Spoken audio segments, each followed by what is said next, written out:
mengedukasi masyarakat, termasuk juga penggunaan vaksin ini.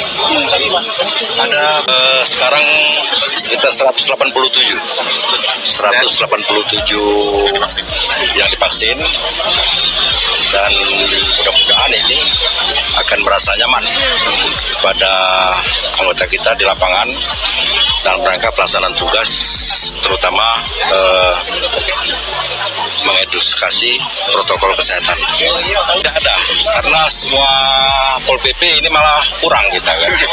Dari jumlah ya 540 itu belum separuhnya, baru 187 yang divaksin. Kita himbau karena kita sangat membutuhkan vaksin ini.